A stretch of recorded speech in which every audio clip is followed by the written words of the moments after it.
If you have been following our studies, you know that we're in the Gospel of John, and you may realize that we are about to begin chapter 7. And maybe you understand that the Gospel of John, maybe you understand by now that the Gospel of John is maybe a bit deeper, maybe a bit more profound than the other three Gospels in terms of trying to understand what John is saying. Well, chapter 7 is maybe a little different look. Some of the lessons have been we struggled, and some of the lessons have been easy. Chapter 7 is a little different look into the life of Jesus. And I want to set the stage by reminding you of something I have said a few times by way of a question. I've asked you the question, is life good? And you have always kind of nodded and agreed and said, yes, life is good. But I've always followed that with the question, is life hard? And you've always nodded and said, yes, life is hard. But I have never asked this question. And Bert's going to put this question on the screen in two different ways. Is life more good than it is hard? Or is life harder than it is good? And I know that it's almost impossible to answer. And I know it depends on things like your attitude and your perspective. But maybe the thing it pertains to most is the season of your life, where you are in your life right now. That may be the real key. You are well aware that Susan's mother, Greg's mother, has been in the nursing home for almost a year right now. I think she would tell you at this season of life, and they would tell you at this season in life, that life is harder than it is good. And we've talked about Doris on several occasions now, last couple of occasions especially, for she's been moved into a nursing facility. And I think Janet could tell us that for Doris and for herself, there's a season right now where life may be harder than it is good. And you probably have experienced some seasons in your life where life has been harder than it's been good. There are some seasons sometimes in a marriage where you look at the marriage and say it's harder than it is good. And there are seasons in your work when it's harder than it is good. I have come to a conclusion. It's only my opinion. But I think at the age of 30, when Jesus begins this public ministry that John is talking about, from the age of 30 to the end of his life, it was harder than it was good. The life of Jesus was probably harder than it was good. Now, I know next Sunday is Easter Sunday. And I know we'll all be talking, everyone will talk about the death of Jesus and how horrible it was and the wonderful resurrection of Jesus and how wonderful that was. But I don't know that I've ever talked about this. I've kind of come to the conclusion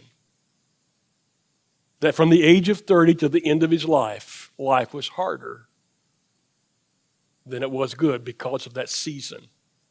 And we really have no idea what the life of Jesus was like for the first 30 years. We know really nothing about the life of Jesus. Don't we assume that when he was a child, he had a normal childhood?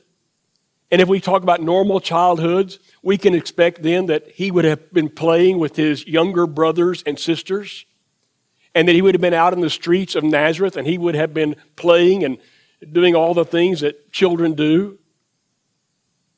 And we do kind of suspect and know that his father Joseph died somewhere along the way, and he was the oldest male, so he probably took on more responsibility. And I do know that as you add responsibility to life, sometimes life becomes harder. So you build a family, a spouse, and children, and you take a job, and you may not like the job, and it gets harder. But we really know nothing about the first 30 years. All I know is about the last 3.5. So as we look at John chapter 7, I want you to think about those words. Because it begins, as you saw on that title slide, at a festival. Or there is a festival going on. Jesus is not there. Jesus is in Galilee. And so we begin in verse 1, and you're going to find that Jesus is well aware, look at the last phrase, that the Jewish leaders are looking for a way to kill him. Now, what kind of life would that be?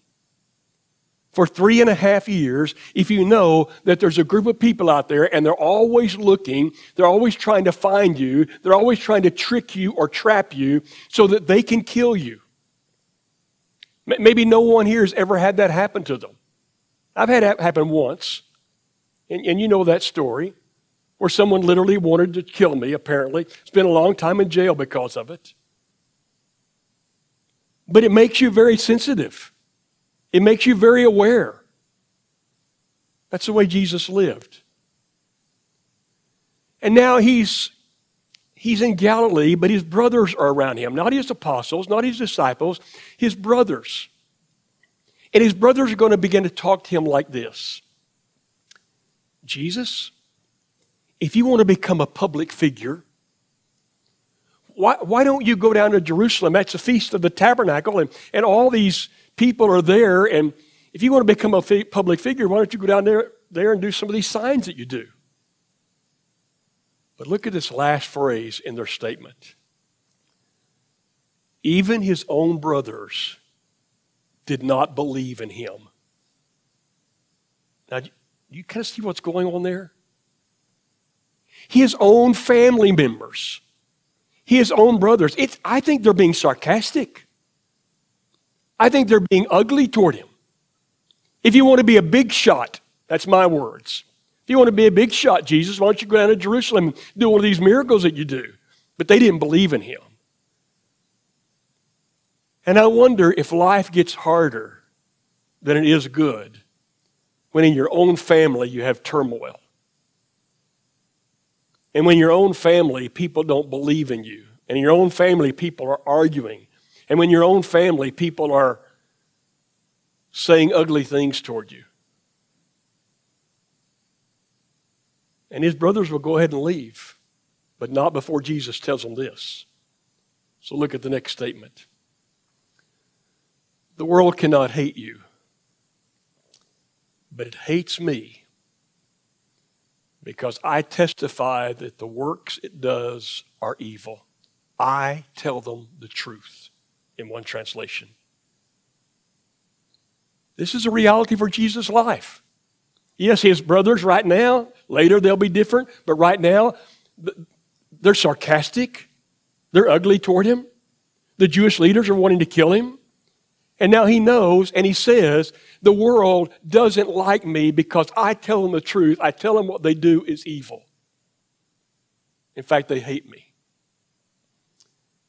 And I think you and I can begin to get a sense of that right now. I think we can begin to get a sense of that. I don't think in all the 1950s or the 60s or maybe even the 70s and 80s and 90s you could get a very good sense of that. But surely right now, you and I can get a sense of that. Because if you try to speak the truth today, if you try to point out what you think is right and wrong from the standard of this book, if you try to talk about character and integrity and things like that, do you know the reaction you might get? Do you know the attacks that might come? And so there's a Division I basketball coach whom I know, No, I don't know him well, but I know. At a major university, been there only 2 years. Was it just last year he took that team to the Sweet 16? And he's trying to talk to one of his players, and he uses a Bible verse. And he doesn't have a job anymore. He lost his job. Because if you speak the truth, there are people out there everywhere who are going to attack you. And Jesus said, they just hate me because of it. And so you have to be, I guess, very careful today how you talk. Because people get so easily offended. And there's illustration after illustration after illustration. They hate me because I tell them the truth.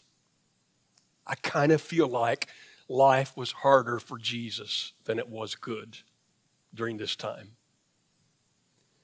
Now, what happens next is his brothers go into the festival. They're obedient Jews. They go into the festival. Jesus does not go yet. He waits for a little while. He goes in secret. And it's not a part of the lesson, but I want you to notice that. He was not trying to be a big shot. You can appreciate this about Jesus. He was extremely humble. Do you understand that? He was extremely humble. Never planned to be a big shot. Didn't care about the crowds. So I want to say something about that. Mitch sent me this picture a couple of weeks ago. Mitch being our son. He said he sent it to his boys and said I'd talk to his boys about it. Act like you can't afford the bread until they know you own the bakery. You know there are some people who have done that? You know that Bill Packard of Hewlett-Packard made so many billions of dollars and they couldn't get him to move out of his little tiny house he had when he began? Because he said, why? What do I need anything bigger for? And I can tell you from what I've heard about the owner of Hobby Lobby, he's the same way. Jesus was so humble. But he does go to the festival. He does go to the festival in secret. And he can hear the rumblings. I suspect he can hear the rumblings.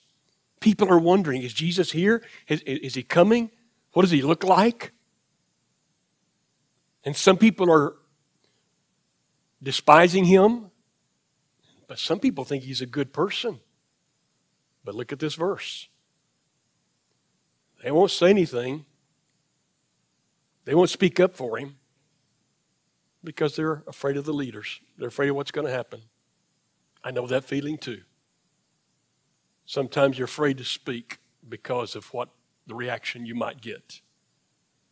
But what's it like? What's it like when you're all lonely and you're by yourself and everybody hates you and everybody's against you and they want to kill you?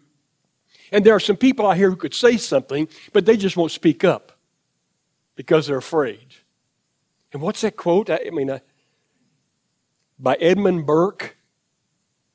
I do know it was made in 1770, so it was a while back. And he said, all that's necessary for evil to abound or rise is for good men to say what? Nothing. That's right. To say nothing. Are you beginning to feel what I'm sensing from John chapter 7? That for Jesus, life was harder than it was good. About halfway through the feast, Jesus will go to the temple courtyards. And he'll teach. He'll speak the truth because that's what he's all about. About halfway through. And when he begins to speak the truth, he says, you people keep the law of Moses, but you don't keep it well. And he'll use an illustration. He'll say, You circumcise the little boys on the Sabbath day. Now, that would really sting because it was a big problem. The law of Moses talked about circumcision, although Jesus will point out in this passage, it really started with Abraham. And the law of Moses said you circumcise 8 days after birth. What if that fell on the Sabbath day? Because on the Sabbath day, you're not supposed to do any what? Work. So now they have this religion problem where which is the less evil, which is the most good, what do we do? And so they would circumcise on the 8th day if it fell on the Sabbath day. And Jesus said, I do one miracle on the Sabbath day, and you want to kill me for it. And yet you're doing the same thing. Now I want you to watch how they react. I want you to see what they say. You are demon possessed. Now, have any of you ever been insulted? I mean, just truly insulted? And have you ever been insulted in public? You could never say anything that was a greater insult to Jesus than those words right there. And you can never say anything more false than those words right there. You are the devil. What? He was the exact opposite. The devil was a liar. He's a truth teller. The devil was evil. He's good. The devil wants your destruction. He wants your salvation. And these people speak up and say, you're the devil? You're demon possessed?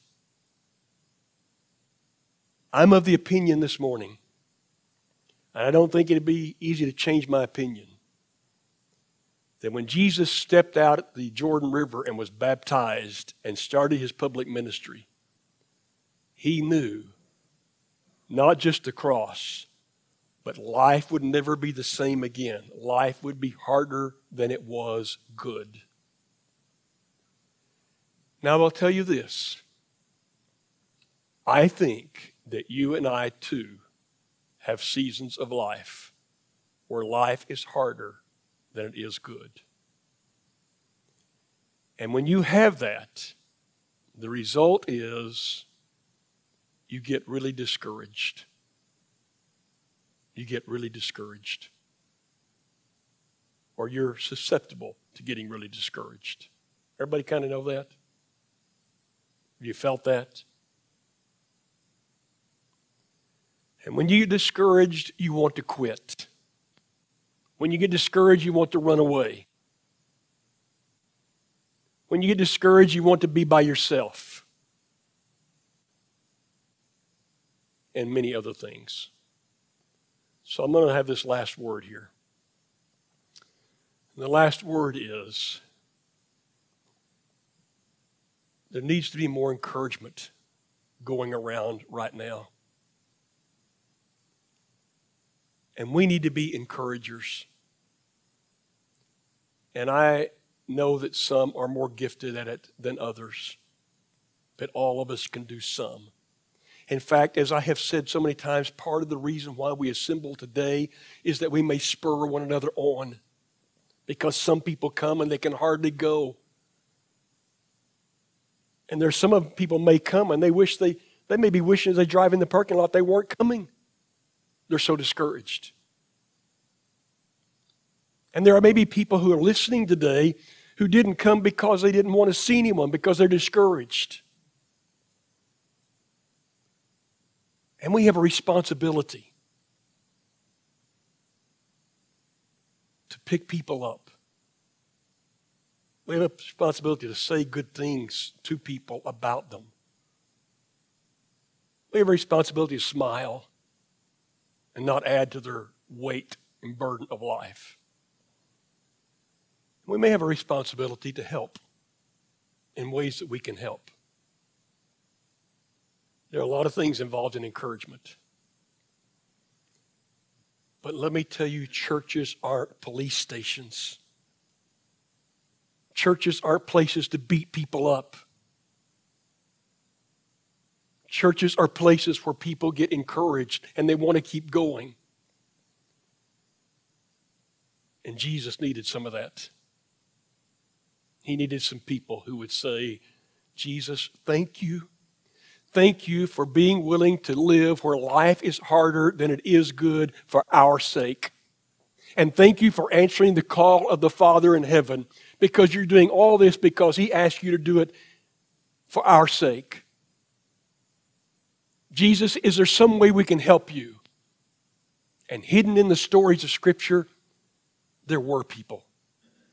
There were people who provided food for him and shelter for him and some help for him.